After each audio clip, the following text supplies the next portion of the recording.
They say betrayal feels like a knife. That's wrong. A knife is clean. It cuts once, maybe twice, and then it's over. Betrayal, it seeps in slow like poison in the blood. You don't even realize it's killing you until it's already too late. My name is Ethan Ward, 43 years old. Until last year, I thought I'd build a good life, a quiet one. A house outside the city, a steady job as a security consultant, and the wife I believed I knew better than anyone on earth. Her name was Rachel. We'd been married for 18 years. She was the kind of woman people noticed without trying, not because she was loud, but because she carried silence like power. When she walked into a room, people's voices softened. When she smiled, you forgot what you were angry about. She was also the best liar I'd ever met. The night it all started was a Thursday, cold, damp, unremarkable. Rachel said she was going to dinner with coworkers to celebrate finishing a major design project.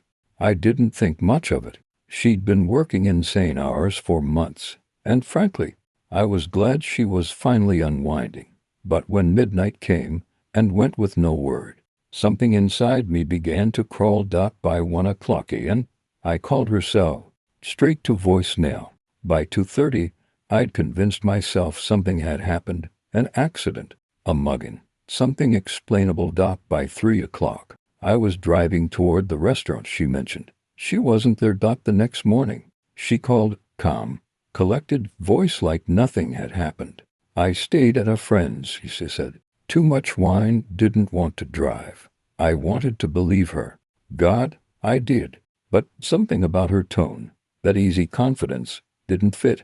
She wasn't the kind of person who got drunk and careless. And so, for the first time in our marriage, I lied back.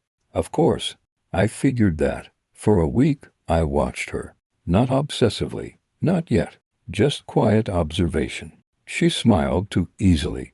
She avoided my eyes when she thought I wasn't looking. Her phone, which used to lie face up on the counter, now stayed glued to her hand or tucked into her bag. I told myself I was imagining things. That middle-aged paranoia was creeping in. But then, on the second Friday, she said she had to stay late again. And that's when the part of me that had worked in security kicked in. Old habits, old instincts. I still had access to the surveillance platform I'd built for a former client, a logistics firm that used GPS tagging for its delivery vehicles. The system was simple enough to adapt to personal use. So I dropped a tracker into Rachel's car, disguised as a key fob. Just one test, I told myself. One night to quiet the doubt.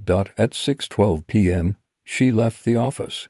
At 6:48, she exited the highway toward Hollow Creek Motel, a place that had no business being associated with anyone's corporate event. At 6:55, the signal stopped. I parked a block away, engine idling, palms sweating. Every instinct I had screamed at me to turn around, to go home, to forget, but you can't forget once the poison's in your blood. I crossed the lot. The door to room 214 was cracked open just enough to show a sliver of light, voices, muffled laughter.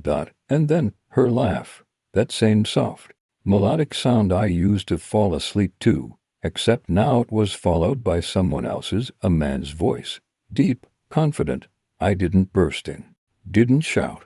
Didn't make a scene.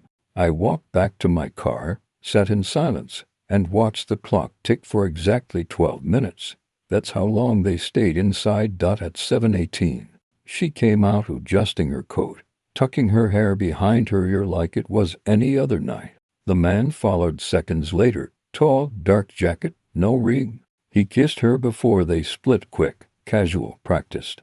I took a photo, not for proof, for memory, because something inside me ended right then, and I needed to know what the death of trust looked like. For 3 days, I didn't confront her. I needed to understand why, who he was, how long it had been going on. Her messages were encrypted, but not her metadata. Through a private tool I'd kept from my consulting days, I extracted timestamps and coordinates.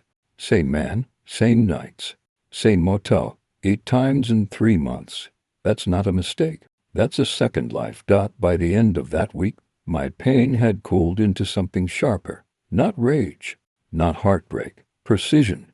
I created a folder on my computer labeled Project Hollow. Inside it, I began compiling everything: photos, call logs, license plate data. But as I built the file, something strange started to surface. The man she was seeing wasn't random. He wasn't even just some coworker. He was Marcus Hale, a private investigator. And not just any pie. He'd once been hired by me to investigate a corporate fraud case. 5 years ago, the realization hit like a second betrayal, deeper than the first. Marcus had access to our lives, our finances, my old security logs, everything. This wasn't just infidelity. It was infiltration. I looked at the last photo again. The two of them in the dim motel light. Her smiling at him like she used to smile at me. And the thought came. Cold and clean, you've been played, Ethan. But you can play back. I poured a glass of whiskey, opened a blank document, and began to type. Not a letter, not a confession, a plan. Because if betrayal is poison, then revenge is the antidote. And I intended to take mine slow.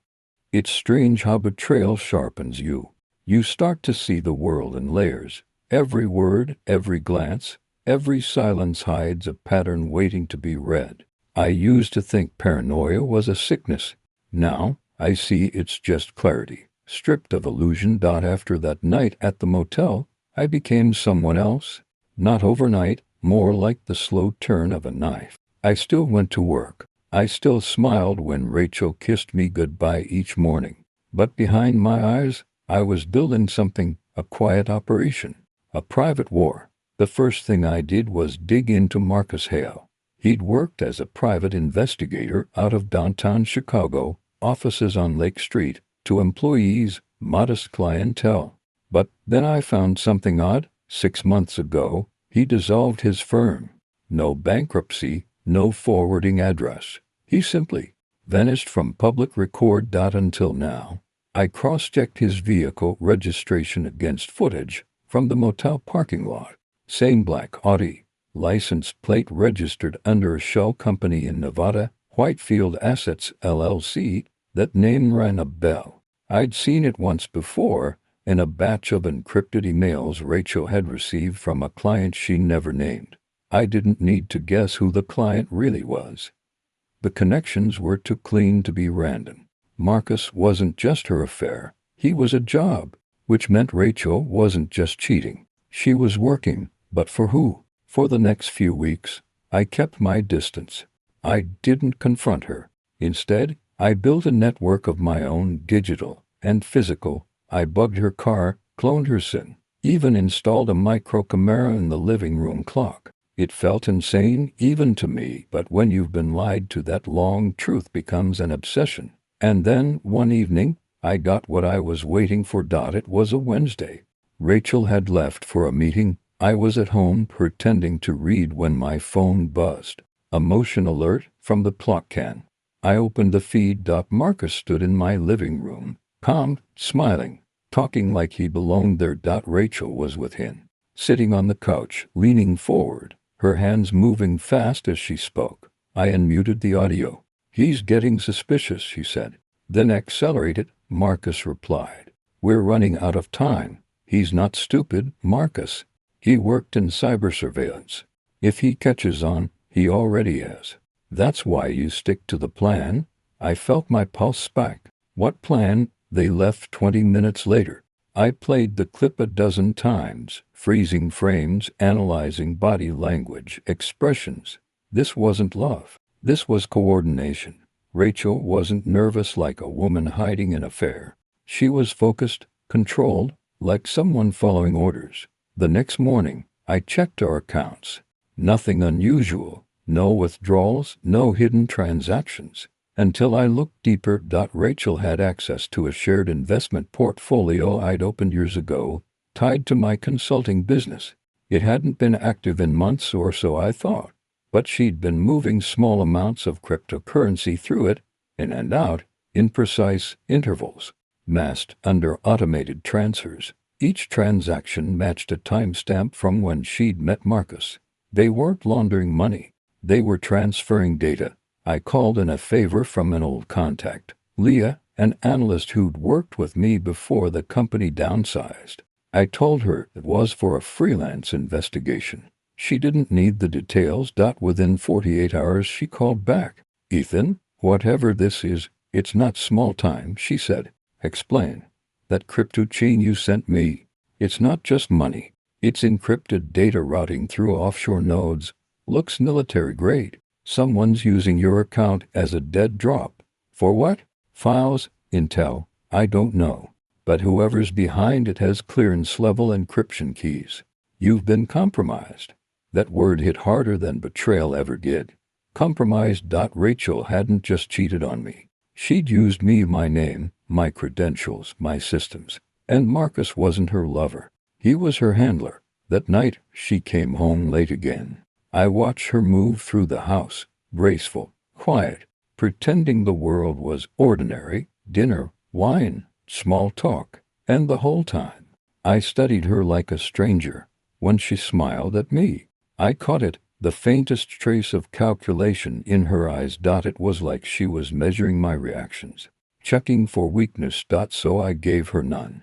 I told her I was taking a trip to a client site for the weekend, some old facility near Lake Geneva. She kissed me goodnight, told me to be safe. Her lips were warm. Her eyes were empty. The next morning, I drove out, just as I said. Only I didn't go to Lake Geneva. I looped back into the city, parked near Marcus's supposed office, and waited. If they were using my system, they had to be logging in somewhere, some access point that left a trace. And around noon, I found it. A hidden Wi-Fi network broadcasting from an abandoned warehouse to blocks from Marcus's old firm.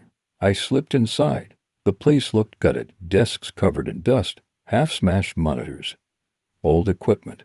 But in the back room, I found a single active terminal, running, connected. I moved closer, heart pounding. The screen showed a file tree, directories labeled with alphanumeric codes and dates.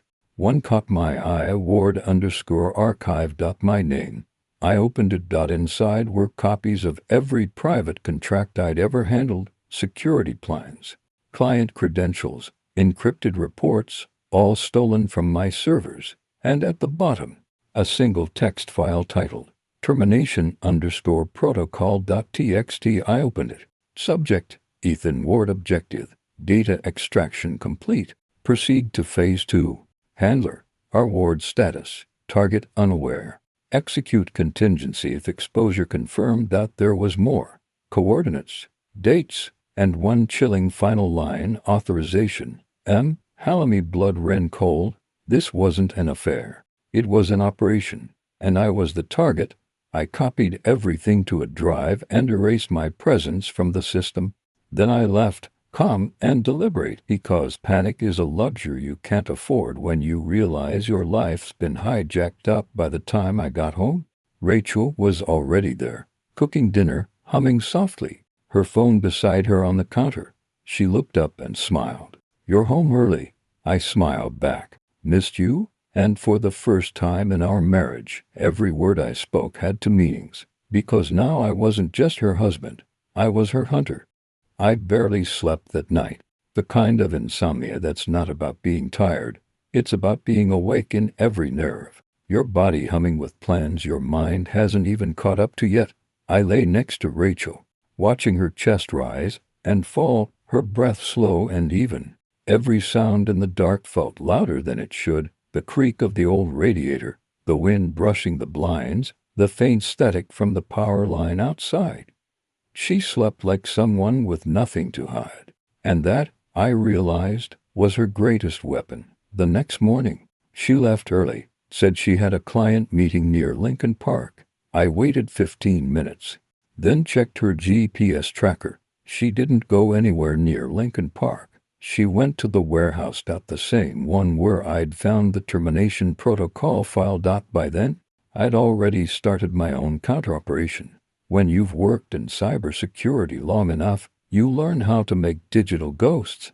I built a mirror system, a decoy database identical to my real one, filled with fabricated intel, false credentials, and a few pieces of bait buried deep inside. Under a folder marked Executive Transfer Protocols, I planted a file labeled access_KEY_omega encrypted with a dummy algorithm that looked real enough to fool anyone. If Rachel or Marcus accessed it, it would silently trace their location and device signature. All I had to do was wait up by noon.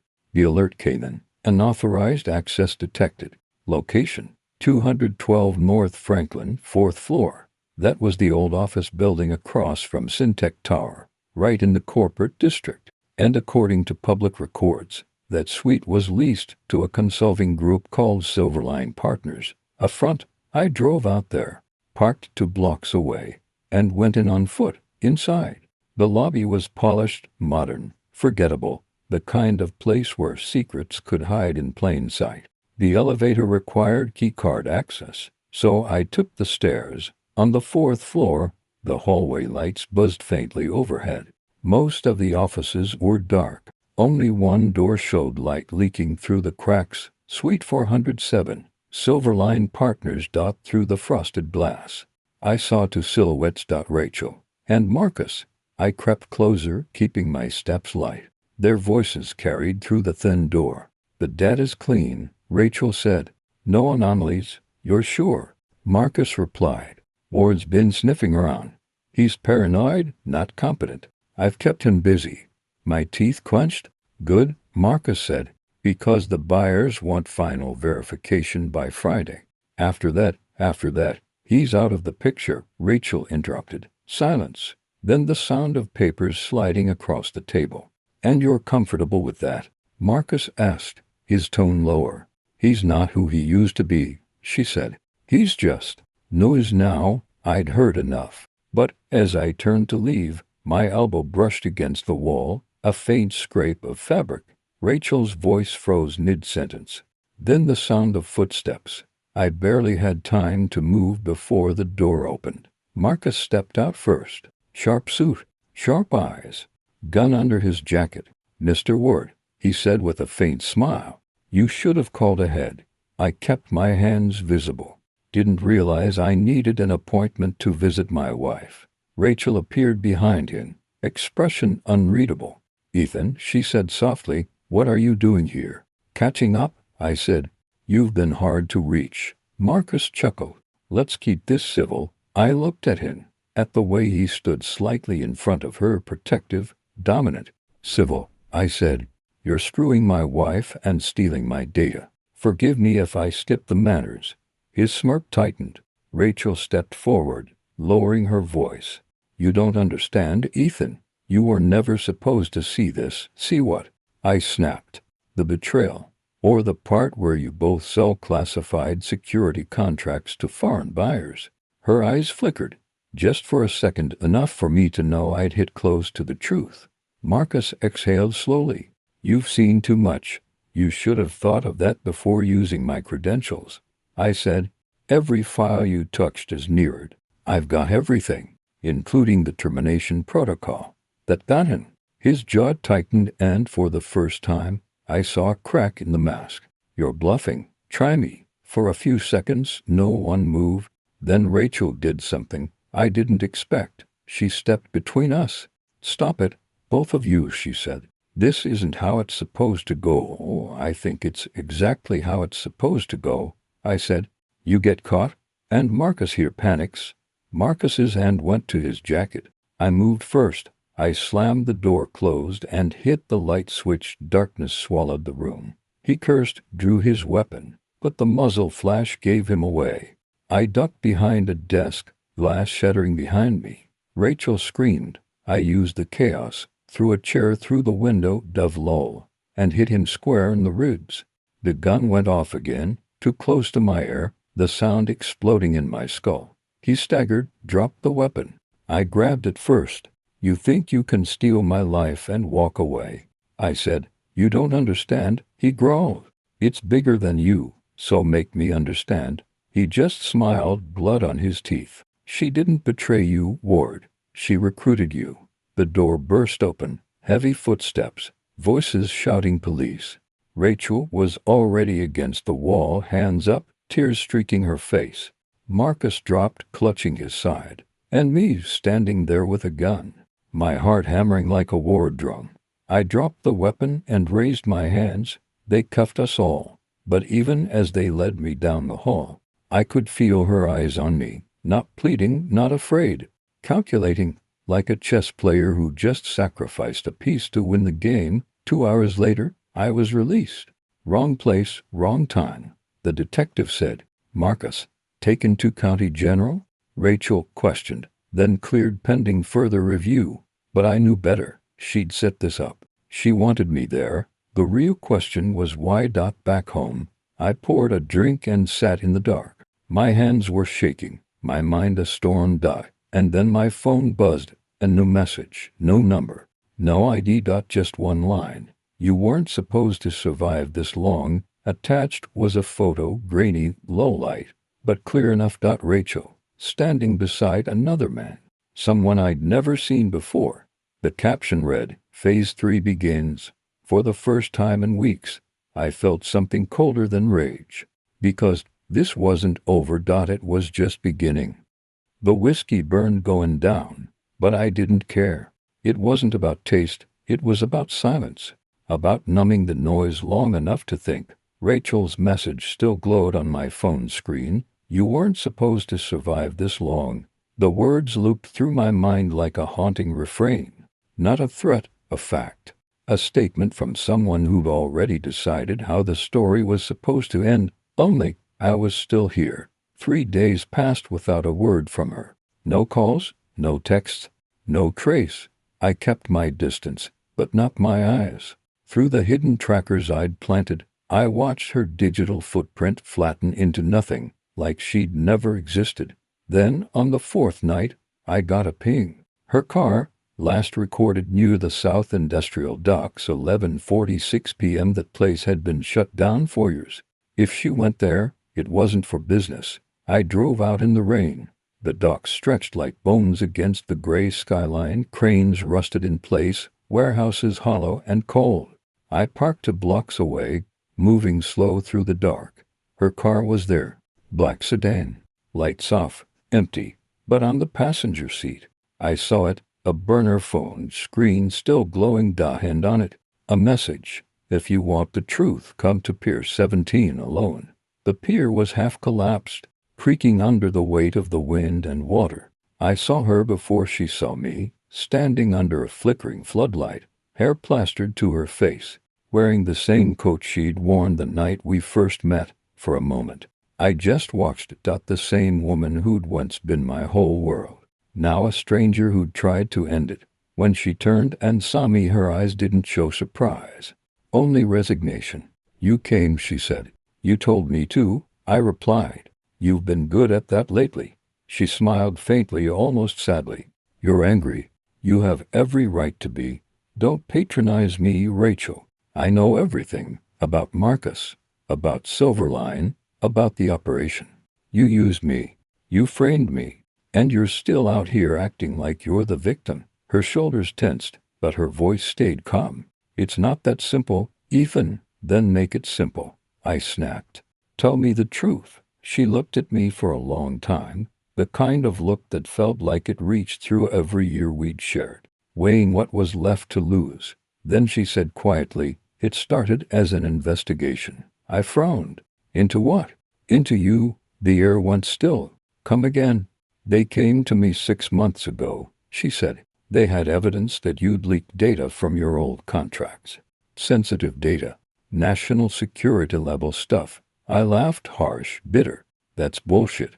I didn't believe it either, she said. But they had files, logs, transaction trails, things that pointed back to your account. They said you'd been compromised. They needed someone close to you to confirm it, so you volunteered. She shook her head. They didn't give me a choice. I took a step closer, rain hitting the concrete around us. Who are they? The directorate, she said. Private contractors working under federal authorization. They monitor internal leaks, cyber espionage cases. Marcus was my contact. He was supposed to collect verification, nothing more. And the affair. Silence. Then softly, a cover. At first, At first, I said, and later, I stopped pretending. Something twisted inside me. A part of me wanted to scream, another wanted to believe her. So, you fell for your handler? I asked, voice low. No, she said, shaking her head. That's what you think, but it wasn't about him. It was about what they were planning. And what was that? To erase you. She stepped closer, her face pale in the floodlight. The data they found, it wasn't yours, Ethan. Someone planted it months before they contacted me. You were set up from the beginning? Marcus and I were both pawns.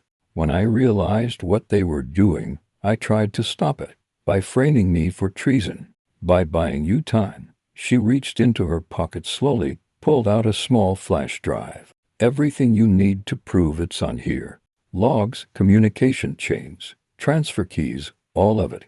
I took it before they pulled the plug on the project. I didn't move. And why give this to me now? Because they're done with us. Marcus is dead.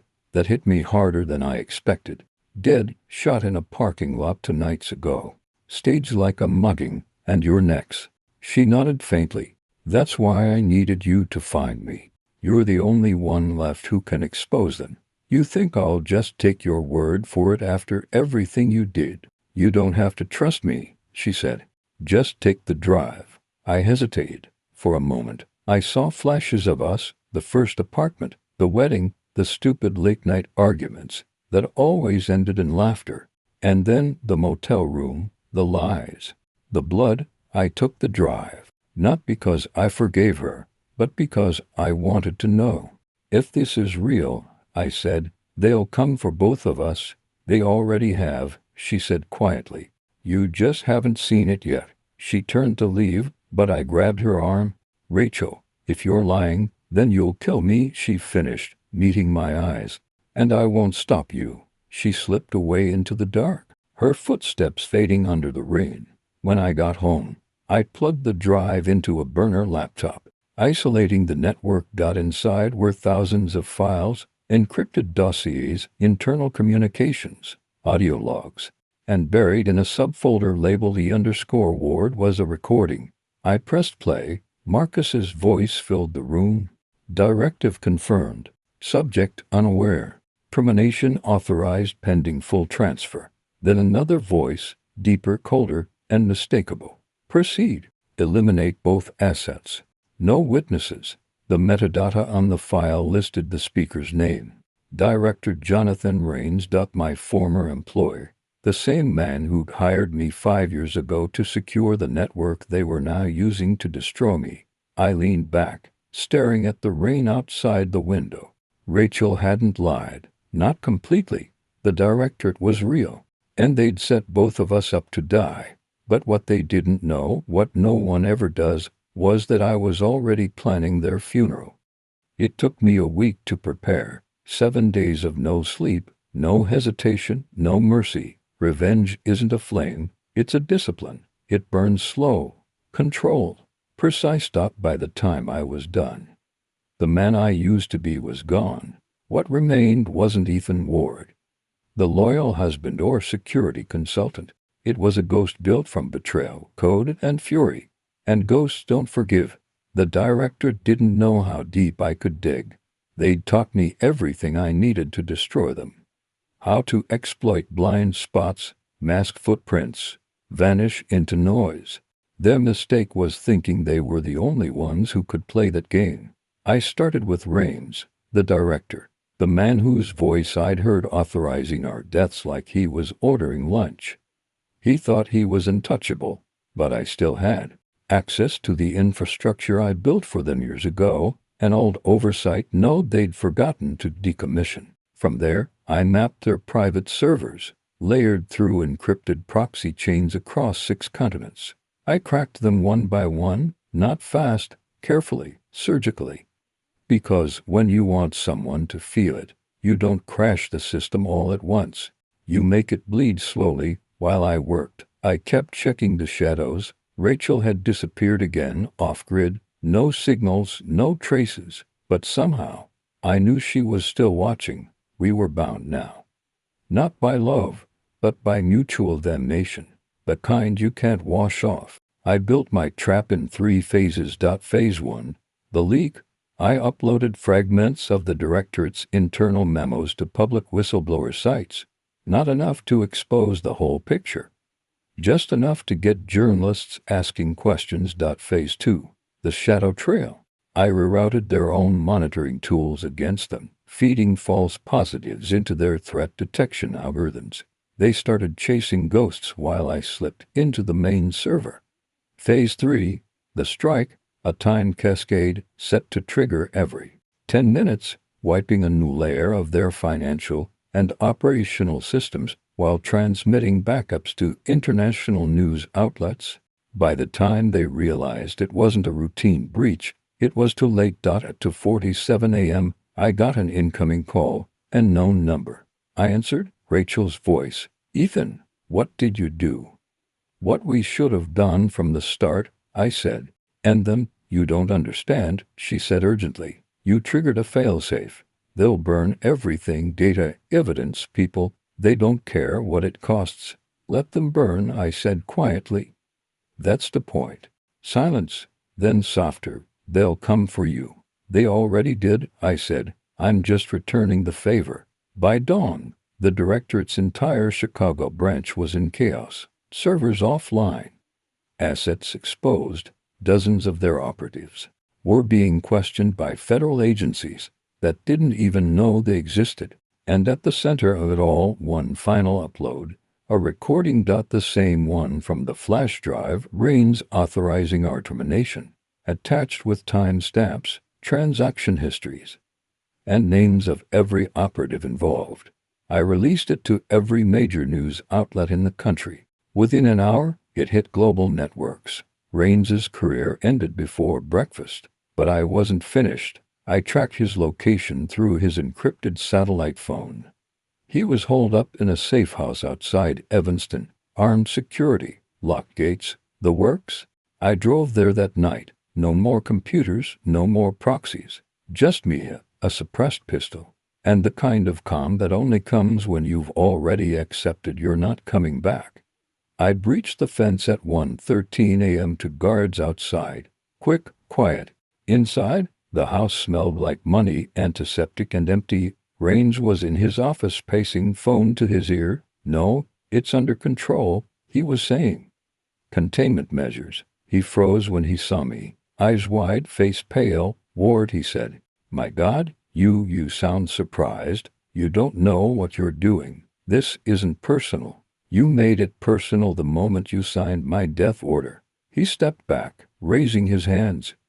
You're angry.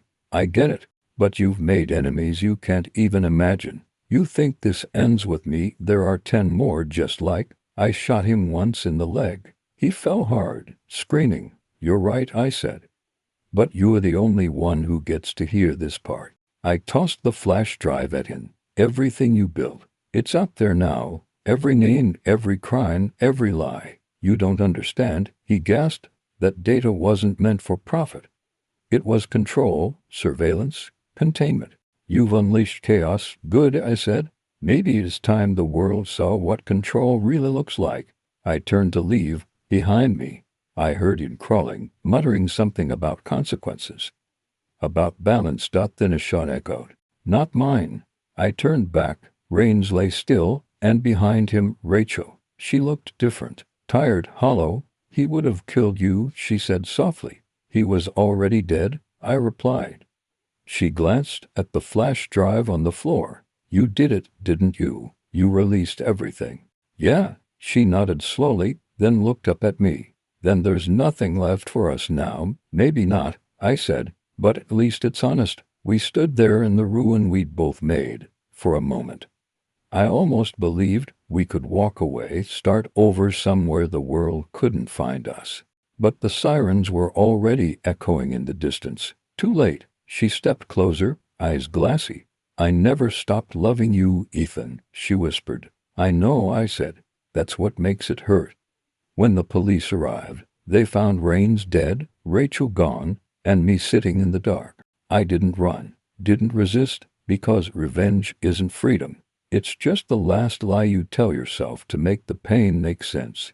They called it justice. I called it balance. But in the end, the truth is simpler. I wasn't avenging a betrayal. I was finishing it.